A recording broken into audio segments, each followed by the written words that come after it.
And we are live. What's up, beasties? It's me, it's Triple B, your friendly neighborhood bearded book beast. Welcome back to another episode of Beast Friends Forever. Woo! We have an awesome show here. I hope you're having a fantastic Sunday. I hope you had a great weekend.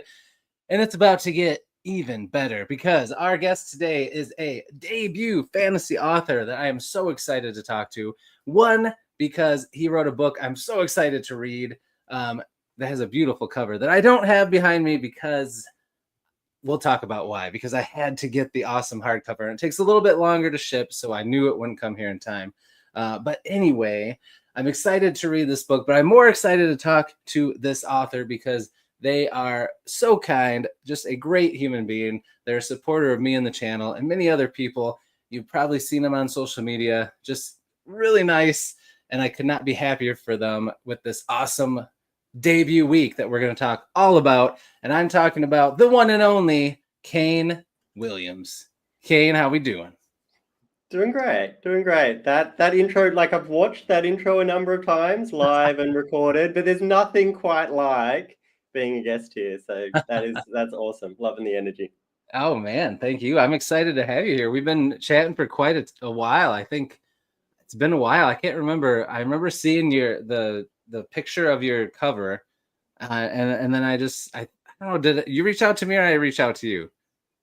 I thought I reached out to you, but did you reach out to me? I don't remember. It's all a blur. Everything past last week. Either way, I feel like once we talked, it was like the other was gonna reach out anyway, so it didn't matter. We were clicking. Yeah. Oh, we already got somebody in here. J.A. Bryden is here. J.A. says, Kane, are you stalking me? I think it's the other way around. He's on to you, J.A. But we'll let people trickle in here and we'll just start chatting a little bit. But again, thank you for coming on. I really appreciate it. And like I told you before when we were backstage, thank you for J.A. said touche. There we go. All right. But anyway, like I told you before, just thank you for all the support you've shown me, for watching my content, commenting on it, sharing it. That means a lot to me. I really appreciate it. And you've done all that after I said I wanted to check out your book and would have you on. So you just did it because you're a good dude. You didn't even do it just so that I would ask you to do those things. So I just appreciate you. And I think that, the book looks beautiful and I can only imagine how beautiful the inside is. And I think it's going to be huge for you, man. So yes, I was going to say, please tell me you got a physical copy there to show us. Look at that. Ooh, that's the hardcover. That's what's coming your way. Take that dust jacket off. Let us see. Okay. Let us see how. This is why, guys, I didn't want to just get the paperback that would come sooner. I had to get this. So the art continues. I love that. I should say all the way around. I love that cover. We'll talk about that in a second. But check this out. Oh my gosh! Look at that naked hardcover. That is so sweet. So I'll give a plug to the artist, Anderson, from Design Unlikely. Mm-hmm. And he's brilliant to work with. He's so talented and just a really genuine guy who's committed to bringing your vision to life. We had a bunch of different emails, including about the internal art, which I won't spoil, but I will show the first piece, which starts before chapter 1. So there's a cave, obviously, on the outside. The inside of that cave is scenes from chapter 1. So the cave on the front cover and that scene there. That's right. Is starts in chapter 1. That artist is awesome. Let me shout out a couple of people. Then I have a couple more questions about your artist and how that all started for you. We've got Josh from Already Over Booked is here. What's up, man? All right. So I've always. All right. So tell me, make sure that I'm saying this right, because the first time I ever, I've always watched your channel, and the first time I did that collab with you, I thought it was Fine Reads, but I'm pretty sure it's Fina Reads. So tell me that I'm right. Fina, tell me I'm not saying it wrong still. All right. But Josephine, but I think it's Fina Reads, right? Tell me if I'm right or wrong. But yes, I'm excited you're here too. This is going to be a great chat. And I think we're all excited about this book. Yes. I'm right. That's right, Chris. All right. I get so nervous with names as well. Like I do. I especially like I get this beautiful book from an author, and it's like I don't want to say the name wrong or pronounce the book wrong, or like even sometimes the characters in the books. I'm like, oh, I should have like thought to ask them how you pronounce this, because you read it and you're like, oh yeah, but then you say it out loud and you're like, oh gosh, I don't want well, to mess it up. especially in the fantasy space, right? Like we Yeah. have the most inventive and unusual within sci-fi, of course, sci-fi fantasy. They're the most inventive and unusual names, and yeah, sometimes the author has been inspired by French, for example, and you pronounce it the English way, and they meant the, whatever. That's true. I appreciate you backing me up with that. Well done. All right. So the cover is amazing, especially for a debut book. I think you knocked it out of the park. You gave a shout out to the artist. Tell me how that process went when you were thinking about a cover. Did you think about trying to do anything on your own, or right away were you like, I got to find somebody like with some artistic chops that can bring this to life for me? Yes. So I'll take a couple of steps back. When I was writing the novel, while I tried to avoid procrastination, I couldn't stop. But like every time I saw a beautiful cover, take like a screenshot of it and then chuck it into a folder and start to collect a whole list of like, there's so many amazing artists. And so I started a bit of a list of artists and design firms that I liked. Also kind of started thinking about the different styles that I wanted. And I knew that I wanted the like a detailed illustration style. And so I mean the folder was just covered in these incredible illustrations. And then it came down to, obviously there's questions about price in there. And also about availability. Some of these artists book out 6 to 9 months in advance. And so I found Anderson, and his art, just took my breath away. I'll have to find some of his other pieces to send to you. But there's one with like this sheer fabric that flows off the back, like a cape that flows off the back of the warrior. And it really looks like you can just reach out and touch like the light coming through it, and it's insane. It's insane. So when I saw that piece, I was like, yeah, you're definitely the man for the cover. We were then though struggling over. I wanted to give him a bit of creative control, obviously. Like I am far better with words than I am with art. So I was never going to try and do it myself. I was always, every time I walk into a bookstore or a library, it's always, the covers that grab you, that kind of pull you in. And I knew I wanted that. So yeah, it was definitely just about then trying to settle on the right scene, the right mood, the right setting. And ideally I wanted my main character, Antana, on the front cover, but we played with a couple of different settings. There was questions about whether or not that interior cave that I showed you earlier, that would be on the cover. Yeah, so we played with whether or not that would make it a nice cover. It's hard though in color where it's so dark in an interior of a cave. Yeah, for sure. Yeah. We played with there's a scene later on where she's fighting some really like a horde of beasts. So we played with that, but it was so he did a couple of sketches, and from there we narrowed in on this one. Very cool.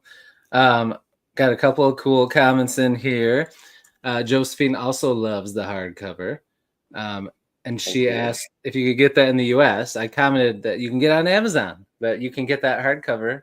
There's a bunch of other places too. There's Barnes and Noble, right? Yeah. And so in the description, guys, I have the Amazon link, but I also have Kane's website linked, and through your website you can see all the places you can get the books, right? Yeah, that's right. Yeah, awesome.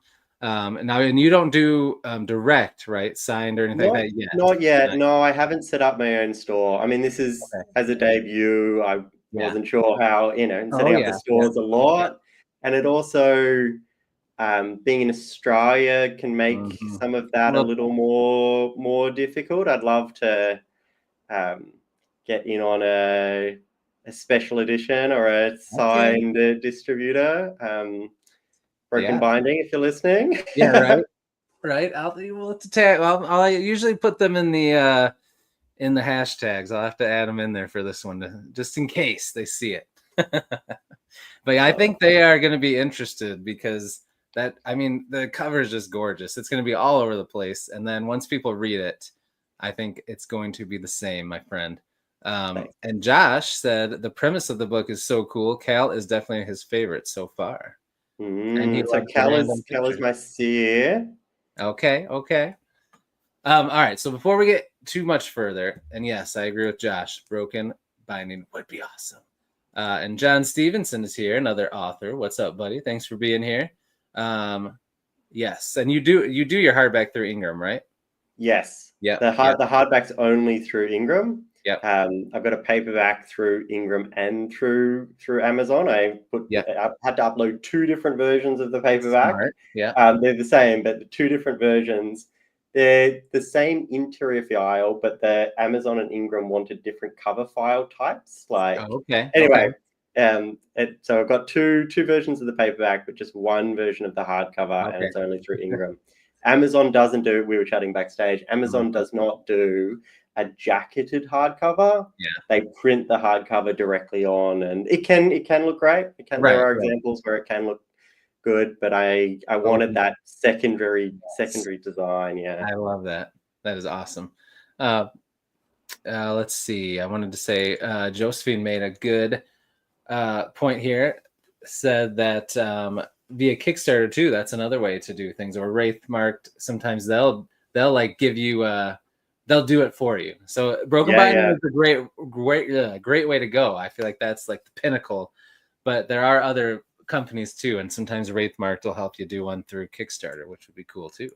Their editions are stunning. Yeah, they've they work with some really good artists, and their quality seems to be top notch. So I agree. That would be good. I tossed up about a Kickstarter, but there is that nervousness, I guess, about doing it that way. There's pros and cons in terms of the Amazon algorithm, in terms of the sales rankings, in terms of the minimum volume that you need to, I guess, get a Kickstarter and make it successful.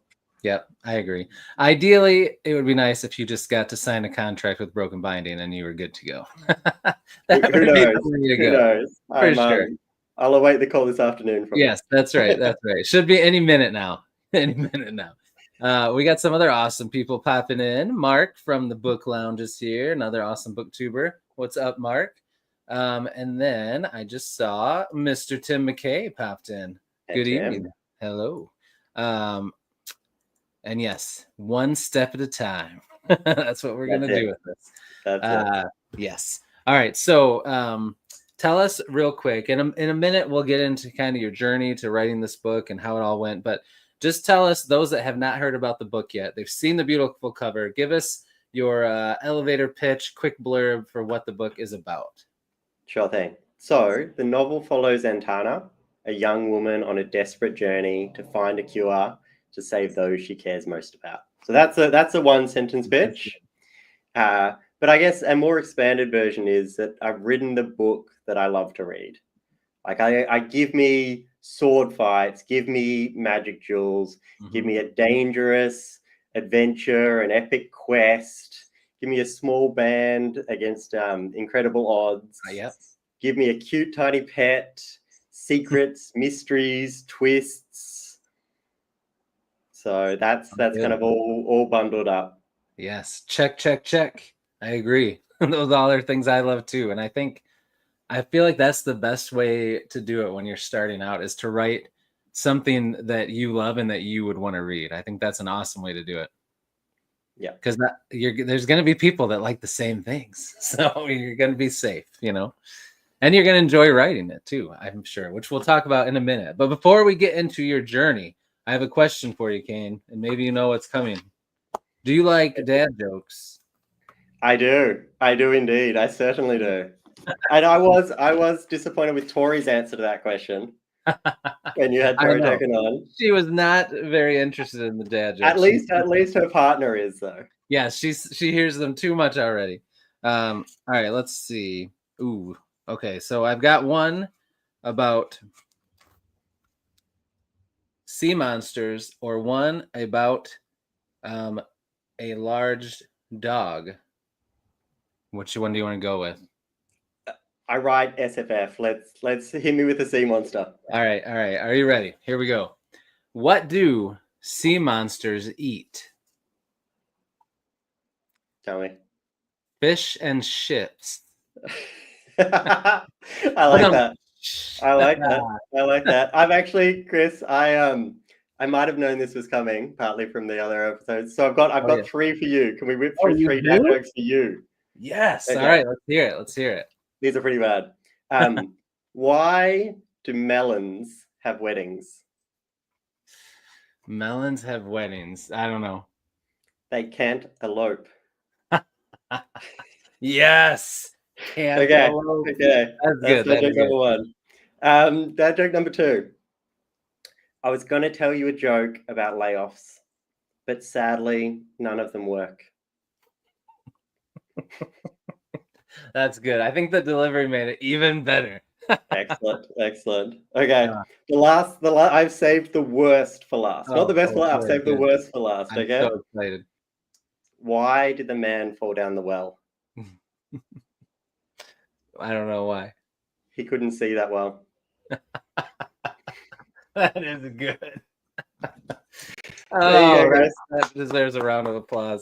I love that. I love those. Those were good. Tim, I know you love these. He loves Oh, that was well done, my friend. Well done. I enjoyed that. Thanks for bringing those to share. That was enjoyable. All right, so let's dive in to your author's journey. I always love to hear about just how things went. So take us back to when you were just young, little Kane. Hold on, we better let J.A. have his moment here. He's got one for us. So 2 cows in a paddock. One said moo. The other one said, hey, I was going to say that. Oh, that's good. That is good. All right, J.A. Well done. All right. So take us back to when you were young. Let us know 2 things I like to hear about. One, what were things that got you into fantasy, like books, TV shows, movies, any of that stuff. And then also, when did you first start writing and really get into it? And then when did you make the switch, like in your head, and decide, you know what, I'm going to write a book and publish it for real? Let us know that journey for you. So I distinctly remember grade 5, so second last year of primary school. Okay. I was standing in front of the shelves, and my 2 choices were 2 rereads. I was like, what am I going to reread next? It was out of The Hobbit by, I don't even need to say the name, but right.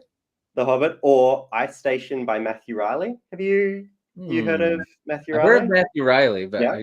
Okay, so Matthew Riley is a fellow Australian. I'll tell you, we'll claim that. Although he is living in the US at the moment, so you can claim some credit.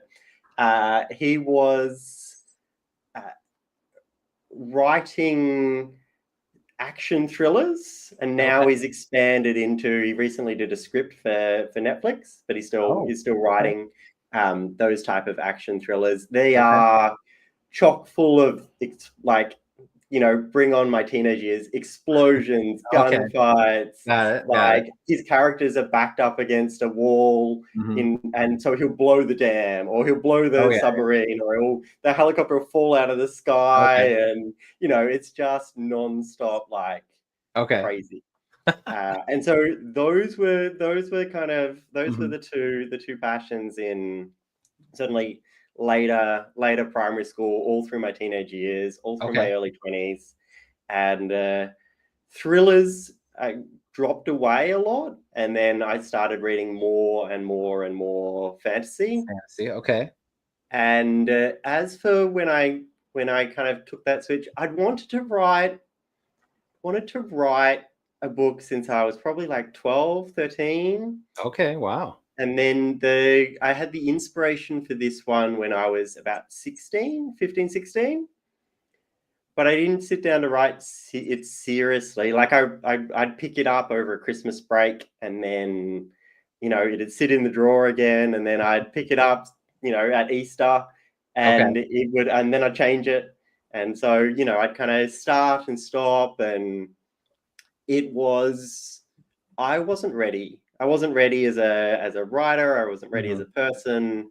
I hadn't actually taken the time yet to study the craft, to immerse myself in the book community. It was just a fun little side hobby at the time, and I always I'd prioritized uni over it, or work over it, or whatever else, until about 4.5 years ago. Okay.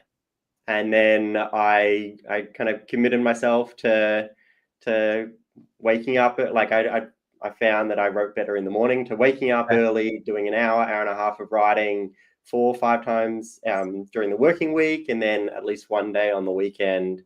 And so I wrote the first draft over the next 2 years for about 120,000 words. And that, by most writers, is slow, but I was happy to kind of take my time and explore where it went, and to rewrite sections, and it was nice just making progress, right? Slow progress is still progress. Yeah. Turtle will say, there. And then over the next 2 years from that, I did about 11 rewrites, not full rewrites, but it went through another 11 or so drafts to get me the final version. And then it was 6 months of pre-publication and all of the final touches. Man, okay. Now, when you were doing all those rewrites, did you have an editor or any of that, or were you just kind of rewriting on your own? Did you have friends doing it? All the above? All of it, other than not just me. So the first draft, yes. Yeah. And then the second draft, I started to get some help, and then honestly, I've had a lot of help. So there is a very long acknowledgement. Well, it's not that long by most books, but there is a lot of names, very well-deserving names in my acknowledgement section. I kept it to, actually, it's not that long. I kept it to just over a page. But yes, there are a lot of well-deserving names in there. Editor-wise, so I started off, Sarah Chorn, she's very big in our indie community. I feel like when I see all the books and they mention the editor, I feel like she's on at least like a third of them. It's ridiculous. Yeah, that is true. And then Catherine Harris, who is she's a brilliant editor from the Blue Mountains, which I'm based in Sydney, and the Blue Mountains is hour and a half from me, and so she's amazing. And then Nathan Hall, you may recognize his name. He's also a fellow author, as is Sarah, and Catherine's working on hers as well. So yeah, they're all author editors, and Nathan kind of helped polish it off. But I also had beta readers. I was in a writing group. I was, I'd kind of used all the different resources. I got a manuscript assessment. I needed a lot of help, and there's so many brilliant minds to pick. That's true. It's good to surround yourself with people that know stuff and have been there and done that, right? That was smart. Yeah. I felt that it was, I think every debut is ambitious, but this one had some aspects to it that I was really struggling to find the right balance in. And so we'll get into it in a second probably, but Antana, this is a world of reincarnation. And so Antana is occasionally looking backwards into her soul, into her past lives. Yeah. And so you've got Antana looking backwards. And I mentioned that I have Kel, the seer. Yeah. And so Kel is occasionally looking forward. There's not too many time jumps. The novel is linear, but Antana occasionally looks back. Kel occasionally looks forward.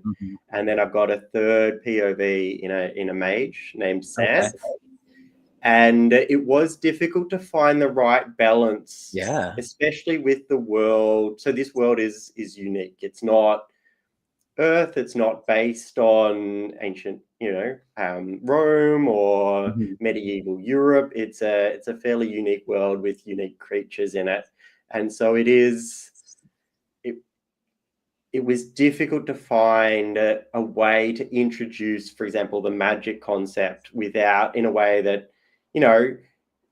feels like you explore it through a character without any of the info dumps, right? Okay. Without this is how it works. You're kind Yeah. of immersed in it, you're seeing it, you're experiencing it.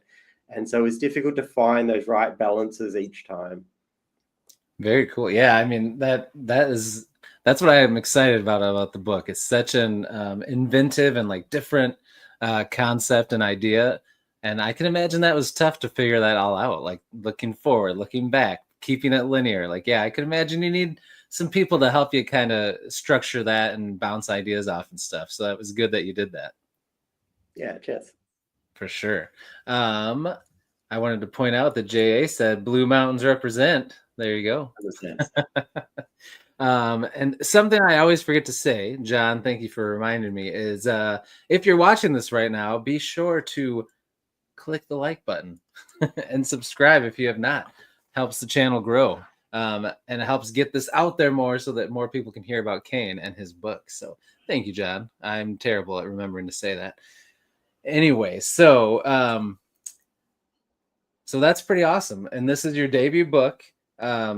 What are you thinking for this book? Are you thinking trilogy? Are you thinking longer? Do you just not even know yet? It's a whirlwind and you're just worried about this first book right now. So it is intended as a standalone read. Okay. It wraps up everything that I want wrapped up, Nice. Okay. and it's a self-contained story. There's Okay. no cliffhanger ending. Okay. I'm not a fan unless it's 7 books and book 6 Right. ends on a cliffhanger and book 7's Yeah. about Yeah. to come out. That's okay. Yeah. But Mhm. I'm not. I wasn't going to put readers through a cliffhanger Mhm. ending, especially not when it takes me so long to write a book. So Right. Right. it's self-contained Okay. for the That's cool. characters. When characters do survive, and Mhm. maybe not all of them do, but then they are like they're around 20 years old, so I do want to hint at what might be in the future for them. Okay. So you could certainly read it and think, Kane, where's book number 2? But it wraps up everything. It leaves open the possibility of a sequel is open. Okay. Nice. It could be a duology. Okay. It's not. I already have, and it's even more ambitious than this one. I already have a very. I was going to call it weird and wacky, but I'm not sure that's very flattering to the next book. It's Yeah. a very unique or a very different novel in mind to write next.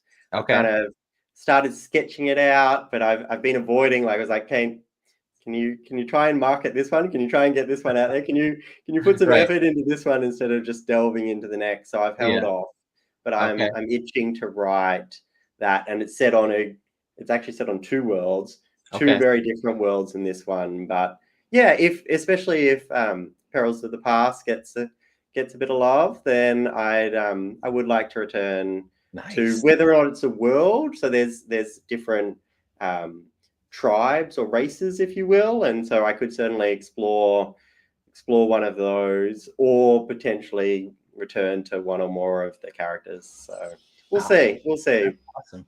I think that's cool because I think there's just so much to read and so many series to read that I think it's awesome when people have a book that, maybe like you said, it could become more down the road, but it's self-contained where you can read it and get a complete story. I think this is something very rare that is pretty cool. That's awesome. Yeah, I love a good standalone. I mean, the Black Tongue Thief comes to mind in that Mhm. respect, Yeah. where it's Yeah. self-contained, and then he went earlier for the Yeah. next one. Prequel. Like Yeah. I Yeah. wasn't even sure that there was one coming in, but Yeah. then and that one's pretty sick too. Yeah. I got to read that one. I've not read that one yet. The It's good. prequel one. That's what I heard. I heard it was pretty good. Yeah. That is awesome. All right, very cool. So, my mind just went blank for a second. That happens sometimes. But what I wanted to ask was, where did you? Because you talked about how this this world and the creatures and everything is very original. It's not based on like any kind of culture really or anything like that. So where did you come up with the inspiration for the world and the creatures and stuff like that? Was it all just imagination, or were you inspired a little bit by like certain books or video games or shows or anything like that?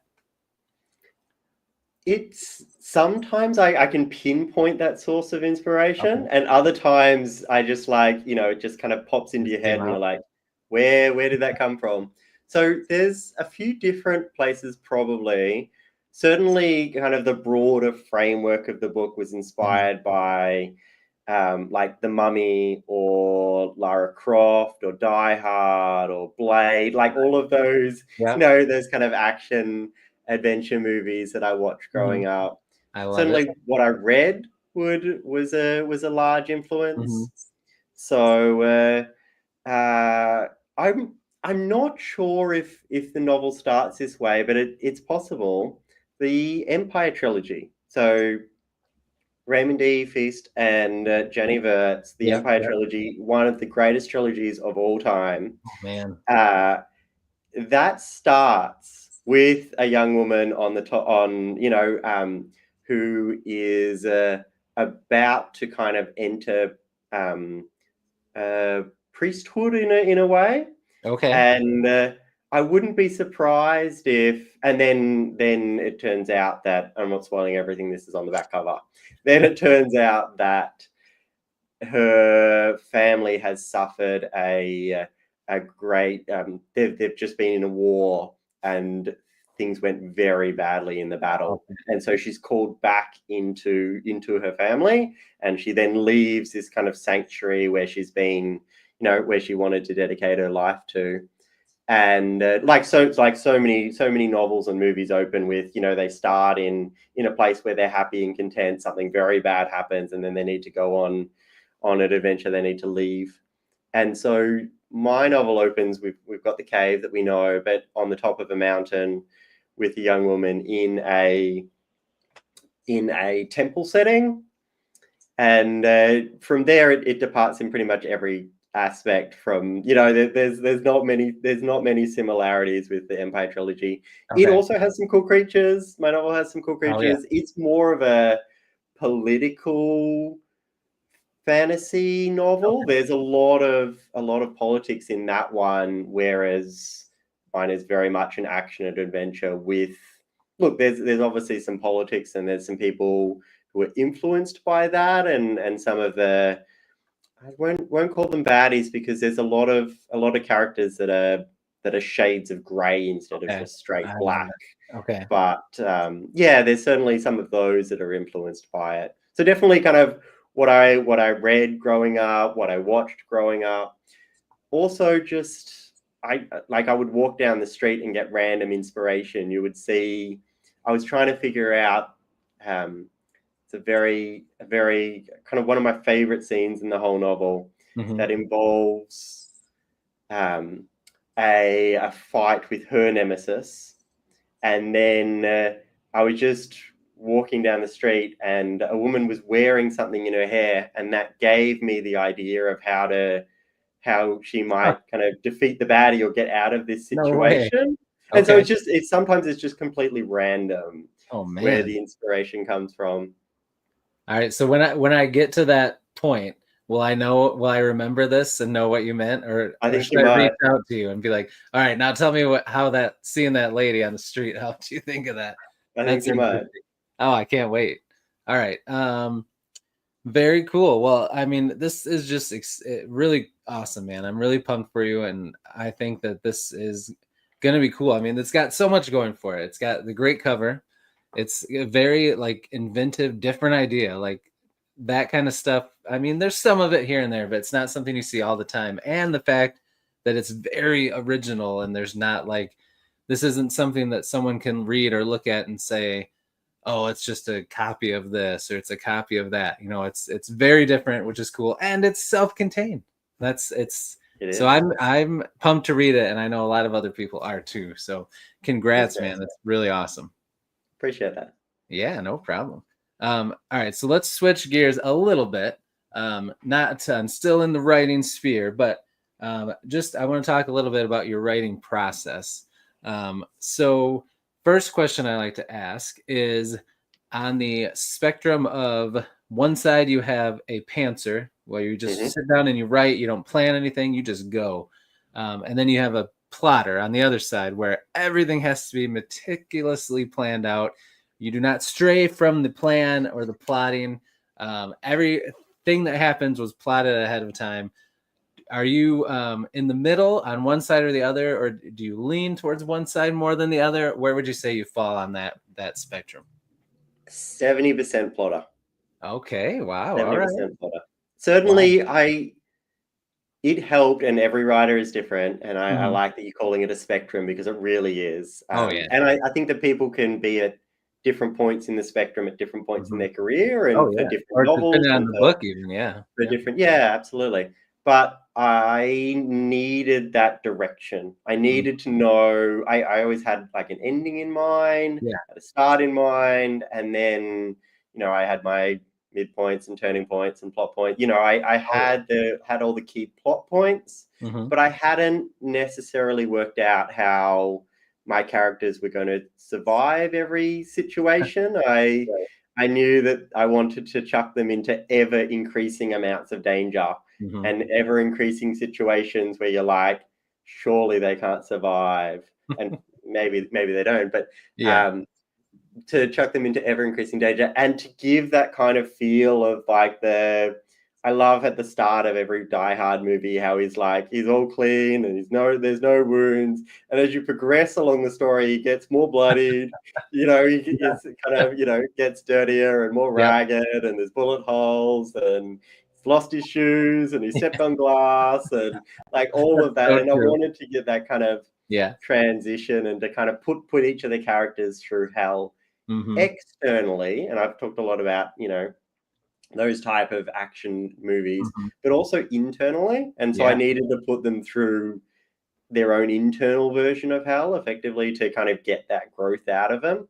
If we're in our comfort zone, it's not easy, or for us to grow, we'll kind of stay there. And so I needed to push them out. I really needed to kind of, they're that bird in the nest, just like fly. Yep. I like that. That's true. It's a good way to look at it. And I feel like those are the best stories, when characters really just get put through the ringer, because you just see so much growth, and you see so much of ourselves in those characters when they go through very human emotions that maybe the specific occurrence we can't understand, but what they're going through and feeling, it relates and it clicks. And I feel like that really gets you engaged in the story. So I think that was a very smart move to do that. Cheers, Chris. Yeah, I mean fantasy, and I'll keep talking about fantasy, but whenever I mean it, I mean fantasy and sci-fi. But I feel that fantasy kind of gives that exploration of humanity and what it means. Sometimes even when you're not even following a human, right? You might like Michael R. Fletcher, where you're following a group of insects throughout the whole novel, and it's still an exploration of not necessarily what it means to be human, but it was still very relatable. And so even when you're following a dragon main character, or you've got a pet sidekick that's a insert character here, minotaur or whatever, there are certainly a range of situations, whether or not it's the ability to overcome adversity, or how you deal with pain or loss, or there's so many different situations that even within a completely unique setting you can really draw out, and that you can also explore in a different way, in a way that maybe you can't so easily in a normal setting. Yeah, I agree. All right, next question is, when you were writing, like when you were really just focused trying to get the book finished, are you someone who is a creature of habit, where you write every day at the same exact time? I mean, you talked a little bit about this with morning writing, but where you always write at the same time, you write in the same place, and then do you make goals, where I'm going to write so much per day or this so much per week? Or do you just kind of like survive the day, write whenever you can, whenever it works, and you don't worry about goals because if you're writing every day, that you're going to be all right in the end? So where do you fall in all of that? Yeah, I had kind of started off before the 4 years ago, earlier on, just writing when inspiration struck or writing when I found the time. And I mean, I mentioned it before, it didn't really work out. Some writers it works brilliantly. For me, not so much. I needed to, within a busy work life and a home life and everything else going on, I needed to find that time where I could carve it out and make it my dedicated writing time. And so, yeah, I found that, 6 to 7 a.m. or 6 till 7:30 a.m. was a really nice niche. And then my wife, who runs a coffee shop, often has shifts on the weekend. So when she's, picks up a 6-hour shift managing her cafe, like, gang, you've got 6 hours, like, make, schedule some breaks in there, but, make the most use of this time. And so, yeah, and there were certainly some goals as I knew, get a first draft finished within this time frame, or try and turn around a time, especially when you start talking with editors and their availability. They're like, well, I've got space in 2 months. And you're like, okay, that's perfect. 2 months, I'm going to redo this draft. I'm going to re-edit it, shift everything around. So, yeah, goals I find helped. But I had to be careful in making them that I didn't put too much pressure. Like there's a point where I found that it stifled my creativity a little bit, or where it felt a little overwhelming. Yeah. So I just had to find the right balance between, still being flexible if something, if I got sick or if something came up. But for the most part, yeah, definitely kind of trying to find those writing times. As for where I had occasionally I'd ride in the bus, or occasionally I'd go to the park, but generally it's at the desk. Oh yeah. Okay. Nice. That's good. All right. So, and now the last question I like to know: when you're writing, do you need it to be completely quiet, or do you not mind background noise? Do you listen to music? And if so, does it have to be non-lyrical music, only instrumental? Good question. I found that earphones, headphones certainly helped with my writing, just to kind of block out the rest of the world. Either some kind of, well, it would depend on the scene that I'm writing. I was going to say generally kind of fairly calm or fairly like background music, just something to kind of block out the world and to let me know that I'm in the zone. But yeah, occasionally if I was writing a really, fast-paced scene, or a really sad scene where a character is, just hanging to life, I would put on something that matched that mood. That makes sense. Because I feel like I know some people can write with and just listen to anything. It doesn't matter. But I feel like you probably are affected a little bit by what you're listening to while you're writing. Like it's gonna make you want to like step up if it's really pumping you up, or if it's sad. Like I feel like it would affect you, but some people, I guess, it doesn't. So that's interesting that that you said that you'll listen to stuff on purpose to get in the mood if you're writing a certain part. I like that. Yeah, I know. So I've got some writer friends that creates playlists for each character. Okay. And so when they're trying to, especially if you have, my book has 3, but especially when you have, like 5 characters or something, and you're trying to give each a distinctive voice, a distinctive feel, a different atmosphere, then I've got writer friends that create a playlist for each. And when they're writing, that point of view, they'll put that one on, and they'll have, sea shanties for one character, and they'll have rock for the next character, and they'll have, That's a good way to do it. I never thought of that. That's pretty smart. Yeah. Very cool. All right. So we're going to switch gears in a minute and talk about get to know you outside of writing. But first we're gonna play a game. You know what's coming if you watched my things before. I'm worried about this one, Chris. I'm worried about this one. You are gonna do great. I know it. Oh. Oh man. All right, I've done that one. I got to make sure I don't. Okay, that's good. And all right, I got 3 here that we have not done yet. So pick your poison. Let's go the middle route. Oh my god, you want to do the middle? Okay, good, because I could not. I think that also avoids the left and right situation that you've had on before, like your left, my right. I know. I always forget. Wait, which one did I say was first or left or right? All right, this is the one. Okay. Are you ready? No, but hit me. All right, so chat, help him out if you can. Kane, here we go. This is the case. So for anybody that hasn't seen this before, I didn't explain it really because I know Kane has, but I have these 1-minute mystery cards. So they tell you the case, then they ask you the mystery, and then you have to try to solve it as quick as you can. Within a minute or more, it's okay. But there are clues that I can give you if you want them. So anyway, here we go. Here's the case. A pane of glass separates an unknown man and a famous woman. The man stares at the woman for nearly 3 hours. Rather than get annoyed, the woman simply smiles back at him. What is the name of the woman? Or what is she commonly known by? And what city is the man visiting? If you don't know the city, it's okay. You might, but... Are we talking Mona Lisa? Oh, nicely done. That was quick. Do you know what city it is? I would have probably blanked and forgot the city. We're in France, right? Yeah.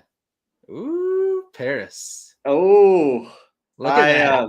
I feel a big weight come off my shoulders. Look at that. That is quick.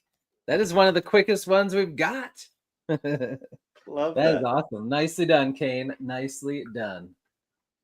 See, you didn't need to worry. You were one of the fastest ones to solve it. I was thinking about, like, initially when you started it, I was thinking about the 1- or 2-way mirrors.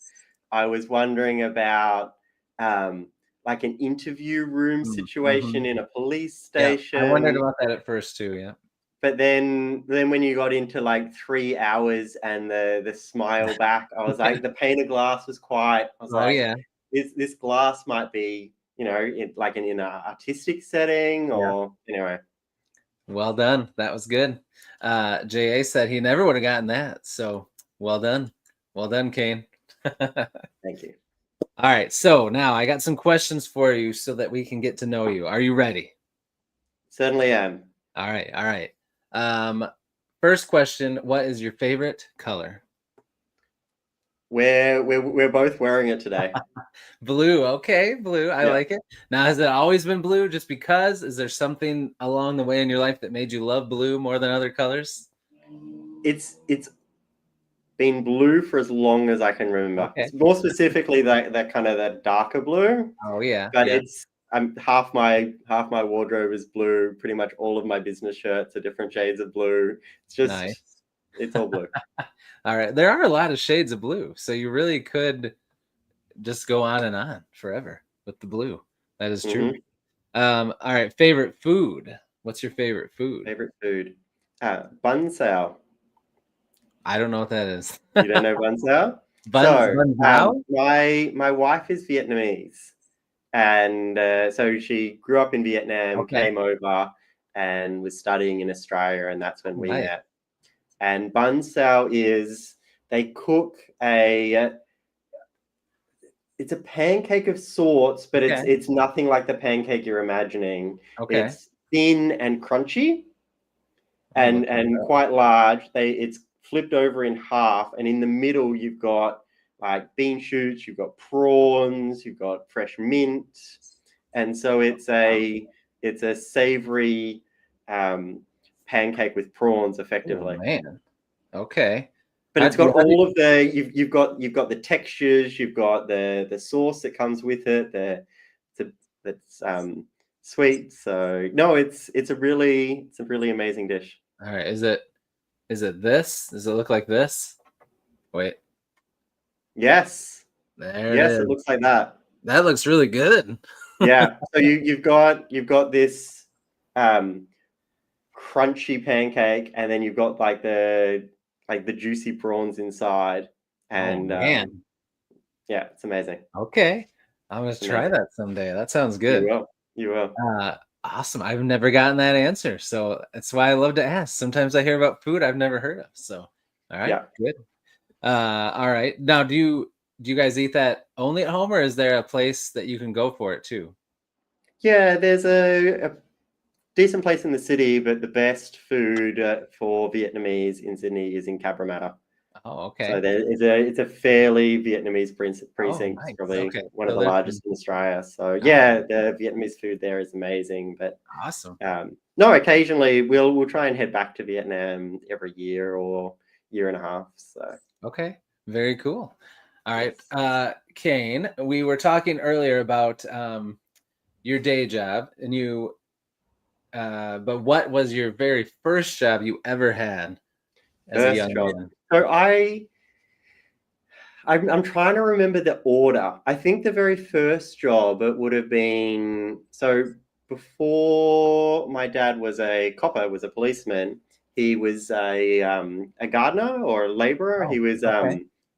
so I remember helping him. He was on a job by building doing all the tiling around a pool together with all the gardens. Mm-hmm. And I remember doing all the grouting for that when I was quite young, not Okay. ridiculously young, but I remember Wow. helping him grout.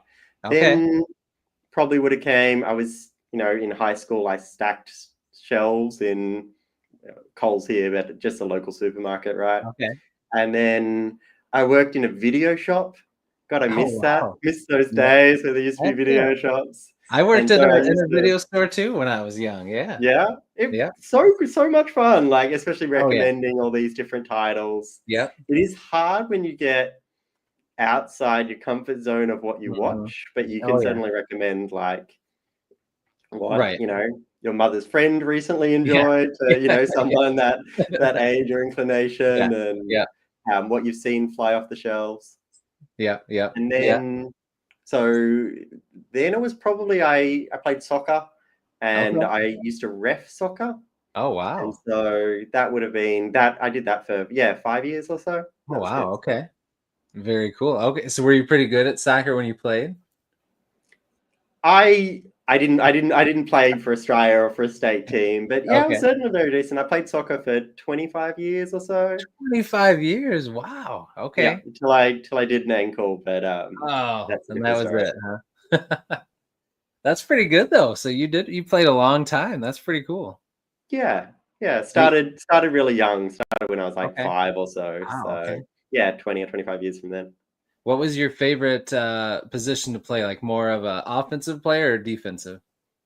So I started out at right back and then to left back. So started out in defense, and it's Okay. very it's easy in that you know what your role is. It's very Hmm. defined. You know where Yeah. you should be moving, Yeah. and yeah, it's good fun. Then I played a little bit up front, which is very different from when you start in the back. It's Oh kind yeah. of Way a different. complete reversal.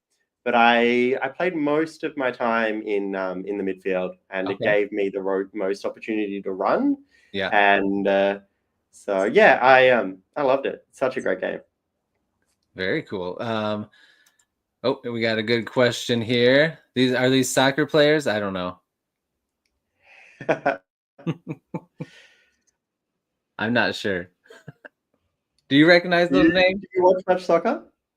I watch like I'm a high school teacher Yeah. currently, and I watch my student soccer games, and I like soccer, but I don't watch that. I'll watch like the World Cup every once in a while or something like that, but The I World want to Cup's get awesome. into it eventually, but I haven't yet. So are these big like major league soccer players or world soccer players or I must admit, I don't watch near as much soccer as I'd like either.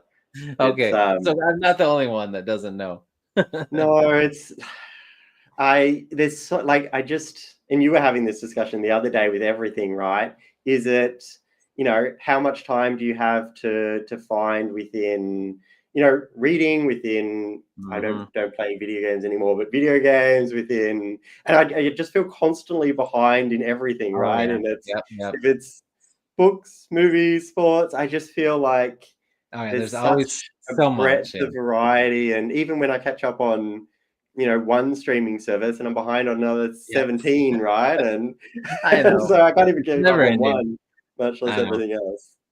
We just all need to win the lottery and share it, and then we can just do whatever we want all day long. That's what we need to do.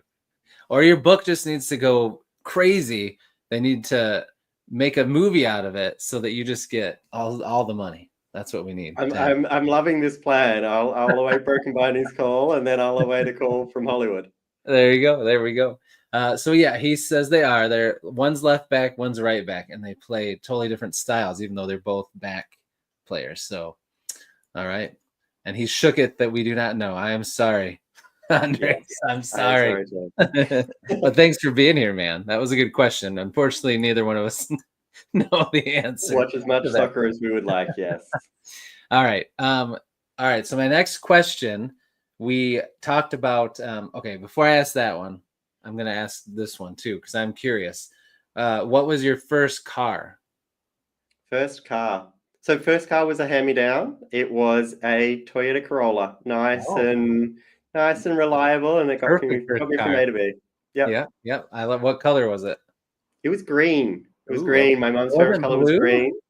Oh man. No. So my current car is blue. Of course, Okay. it's blue. Okay. That's gotta be. It's It's gotta be. like a midnight blue. But Oh, that's the best blue for a car, I think.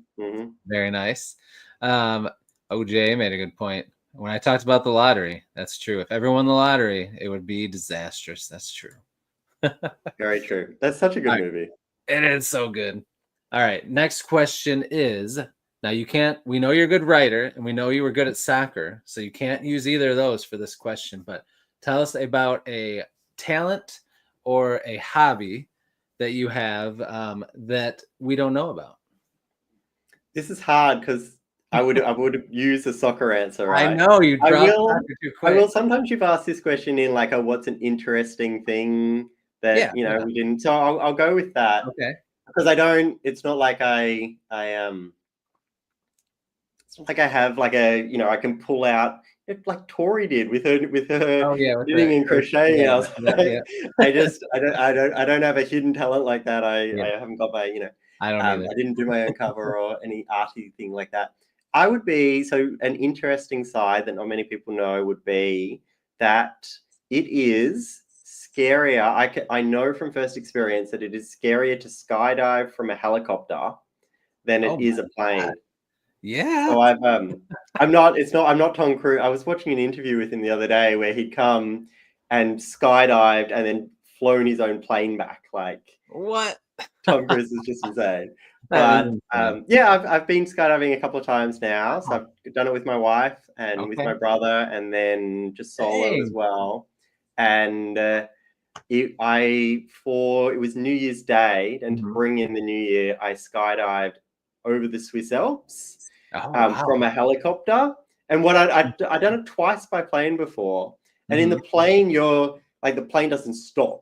Right, it just keeps going. You skydive, it's continuing on. Yeah. And so there's when you're standing on that edge, it's not quite as terrifying as when a helicopter is hovering. Yeah. Right, when the helicopter is just hovering and they put you onto the little track, the little blade, there is something just with the blades going overhead as well, just kind of adds to that ambience and that atmosphere where it's just I've never felt anything like it. So that's I'll go with that.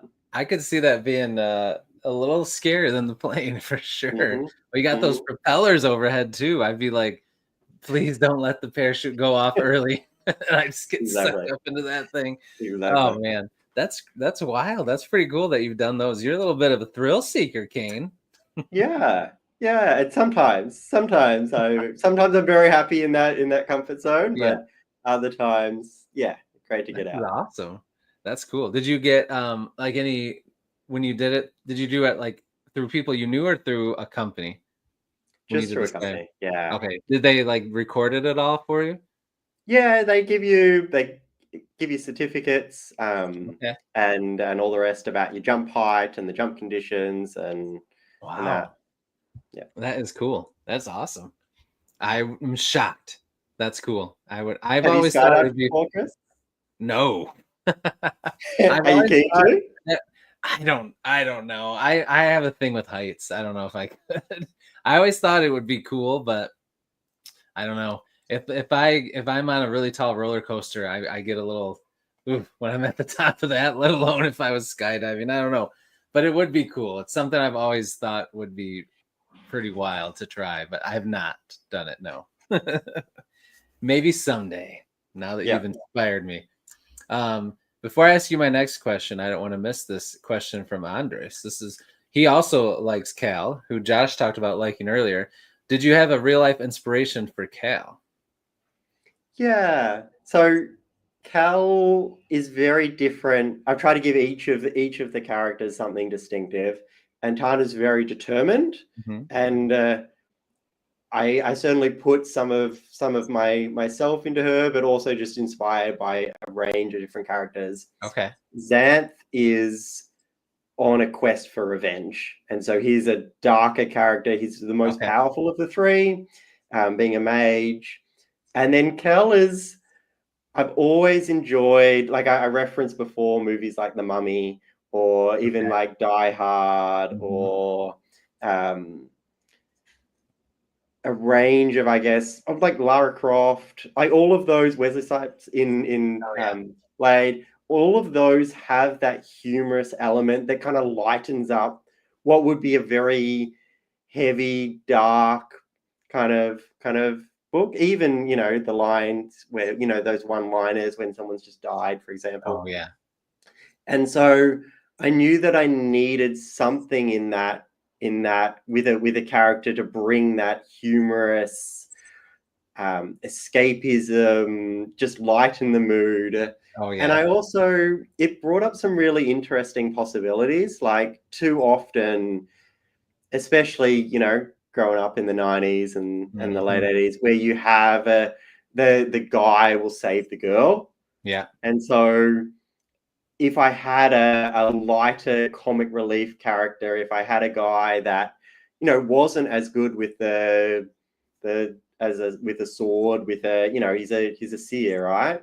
Then I could have my highly trained warrior, my very determined female character, potentially getting him out of trouble, maybe more than he does her. And so, not necessarily a real life inspiration. Certainly, he's got a little bit of my humor in parts and a little bit of other elements to it, but it was more just that kind of that concept that really defined my intentions. Okay, cool. Andres said that he felt like that character was the glue, Cal, and that he loved him and his theme as a seer. So I'm excited about these characters. That's awesome. All right, so you've mentioned some movies, so I think I might know some of your favorites. But tell us about some of your favorite movies and TV. Well, I always say TV shows, but it's not really. TV shows aren't a thing anymore. But shows and series and movies. What are some of your favorite stuff? So I haven't, while I love all the movies that I've just referenced, they're probably not in the top 3. Okay. And so my favorite movie of all times is V for Vendetta. It's it is a masterpiece in every element. It is good. The coming in number 2 would probably be Hot Fuzz. Oh, I love Hot Fuzz. Hot Fuzz is just so good. It's irreplaceable. It's just obviously the humor is brilliant throughout the whole thing. But what I really like about it and what I most appreciate is the fact that everything is connected. Right? Every piece of it, you know, from the random guy that you've just met at the supermarket to the, you know, the outfit or attire to the clown in the center square performing, everything kind of comes together in a way that maybe when you look back at it, you're like, oh, should have how did I not see any of that coming? Oh yeah. And so I knew that when I wrote Perils of the Past, I knew that I wanted elements of that where, you know, those breadcrumbs that you later come in. Yeah. So it would be V for Vendetta, Hot Fuzz, and then number 3 would be a hard one between like Gladiator, The Matrix, or Guardians of the Galaxy. And so I'm not Those sure are where I all go good. there. Oh man, those are all some of my favorites too. Very good choices. I love it. I love it. Do you watch many TV? I'm saying it again. Do you watch much streaming? Well, when we grow up, it was TV I shows. Like know, it's so hard to not change that follow them. dialogue now. I mean, we're still watching them on a TV. Yeah. Oh, sometimes. I guess Yeah, sometimes I watch exactly. them on my phone. So some of my favorites would have to be, so Stranger Things is Oh, so incredible. good. It's brilliant. So Stranger Things, more recently, Arcane. Oh yeah, really good. I Arcane didn't watch was, season 2 yet. yeah, it's worth it. It's It's really worth it. Yeah, the graphics are awesome. I love the color, the violence, the atmosphere that they've got going on. Not to mention the music that accompanies it is great. It's just a really tight script, and the shots and the way that it's all, the composition. It's so good. it's a real feast for the eyes. So Arcane would be brilliant. Yeah. And then if I was getting a little more sentimental and going back a little bit, be like Avatar: The Last Airbender. Oh That's that's amazing. So good. Yeah. Oh yeah. Like the have you watched the live action stuff they've made? Yes, but I'm not sure that I have too much nice to say. I was gonna say I have not, because I haven't heard anything good about any of it. Yeah. I just watched the animated stuff because Stick with the original. Yeah, that's what I hear. Well, those are very good choices. All right, let's bring it back to books in a second. But before I do, are you now, or have you been before, a gamer? Do you ever play video games? Only a little bit. Only like on occasion as a young teenager, but no, not really. Like Heroes of Might and Magic was on the PC, and we had a Nintendo 64 back in the day, but you know, nice. I just can't keep up with all of the things. Oh yeah, it's just another hobby full of things that you'll never be able to do all of them. So I didn't think you were, but I'm like, I better ask just in case. But okay, so finally, what would you say are maybe like 3 to 5 of your favorite books you've read? Ooh, 3 to 5 favorite books. So, Black Sun by Rebecca Rowanhorse. I want to check that one out. I've heard it's really good. It's insane. Okay. Just read the first line and try and stop. That's my challenge to anyone watching. Live or on the replay. Read the first line of Black Sun and just try and stop, and you won't be able to. Okay. You won't be able to. So The Art of Prophecy by Wesley Shue. I have that one. Yeah, I haven't read it, of course. Yeah, I can't wait for number 3. So there's The Art of Prophecy, and then The Art of Destiny. Okay, yeah. And the way that he's incorporated the martial arts throughout the novel. Is it's brilliant. It's brilliant, and there's so many twists and plays on popular approaches, and he really takes that kind of prophecy and kind of upends it. So that's amazing. And I'll have to mention a couple of Aussies. J. Christoph, Empire of the Vampire. I know you love that one. Love Empire of the Vampire. It is brilliant. So I can't wait for number 3. And then The Will of the Many. I have to drop. James is also an Aussie, and so I'll have to mention Will of the Many. Oh yeah, I got to read that before the second one comes out. I think it's coming out this fall or something, right? Yeah, it's soon. Yeah. It's soon. Yeah, pretty soon. Awesome. Well, those are some really good ones. Thanks. Yeah. Nice choices. All right. So let's see. Earlier here, Andres had asked a question I wanted to ask you about. Okay. So tell me about the Crustarians that you created. Must be pretty interesting. Tell me what they are, and then tell us how you thought of them. They must be pretty wild. So It's actually the subject to one of the interior illustrations, but Okay. I might let people kind of come to that at their own. So there is a scene where they are within a underground. They're Okay. underground.